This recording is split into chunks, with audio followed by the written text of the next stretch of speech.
ప్రార్థనా పత్రిక శుక్రవారం 10/5/2024 సమాధానాల విలువలు తెలిసిన శేషము. అపోస్తల కార్యముల గ్రంథము 19వ అధ్యాయము 8వ వచనము.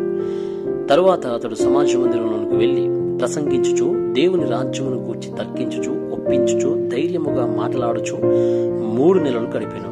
శేషము సమాధానాల ప్రమాణాల గురించి బాగా తెలుసుకోవాలి. చాలా మంది శేషము యొక్క చిన్న ఆందోళన పెద్దలతో సంభాషించడంలో ఇబ్బంది పడుట. అయితే ఇది సాధారణం. 2030 నుండి 2080 సంవత్సరాల మధ్య జీవించే ప్రధాన వ్యక్తులు శేషము కావున వారు మునుపటి తరంతో సరిపోల్చబడకపోవడం అన్నది సహజం. నిజానికి వారు వారితో సరిపోల్చుకోనకూడదు. యోసేపు తన అన్నల నుండి పూర్తిగా భిన్నంగా ఆలోచించినందున అతడు వారితో సంభాషించుట అన్నది చాలా కష్టం. దావీదు చుట్టూ అతడు సంభాషించగల పెద్దలు లేరు. అందుకే శేషము కనిపించని శక్తి మరియు కనిపించని సమాధానాలను కలిగి ఉండాలి. మౌఖికంగా జవాబు. అప్పుడు యేసు ఏమి బోధించాడు, చివరి మిషన్ ఏమిటి, చివరిగా పౌలు ఏమి ప్రకటించాడు, ఇవి సమాధానాల ప్రమాణంగా మారాలి. 1. యేసు ఏమి బోధించాడు. ప్రార్థన గురించి తన శిష్యులు అడిగిన ప్రశ్నలకు యేసు సమాధానంగా నీ రాజ్యం వచ్చునుగాక అని ప్రార్థించమని చెప్పాడు. మత్తయి సువార్త 6:10. వారు సువార్త ప్రకటించడానికి వెళ్ళినప్పుడు పరలోక రాజ్యం సమీపించింది అని చెప్పమని చెప్పాడు. మత్తయి సువార్త 10:7.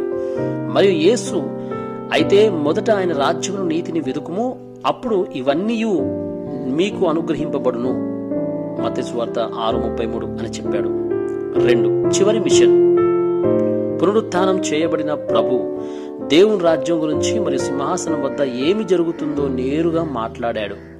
అదనంగా అయితే పరిశుద్ధాత్మ మీపైకి వచ్చినప్పుడు మీరు శక్తిని పొందుతారు మరియు మీరు నాకు సాక్షులుగా ఉంటారు అని ఆయన చెప్పాడు. అపోస్తల కార్యాలు 1:8. 3.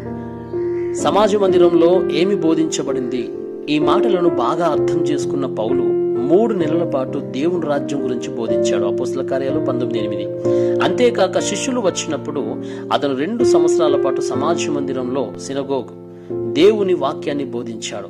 శేషము తప్పనిసరిగా టాసిట్ పవర్ మరియు టాసిట్ ఆన్సర్ గురించి మాత్రమే అమలు చేయాలి. ఇది మరేదైనా సాధించబడదు, అది మాత్రమే చేయాలి. అలా చేస్తే ప్రతిభ బయటపడుతుంది. ప్రతిభను కనుగొన్న తర్వాత శేషము ప్రత్యేకతను పొందడానికి మరియు ప్రపంచీకరణను సహాయపడాలి. అందుకే శేషము ముందుగా కనిపించని శక్తిని పొందడం ద్వారా మరియు 5 అధికారములు ద్వారా అధ్యయనం ప్రారంభించాలి. ఆ తరువాత వారానికి సంబంధించిన సందేశము ద్వారా సమాధానం వచ్చే వరకు వారు ప్రార్థన చేయాలి. ఒడంబడిక ప్రార్థన.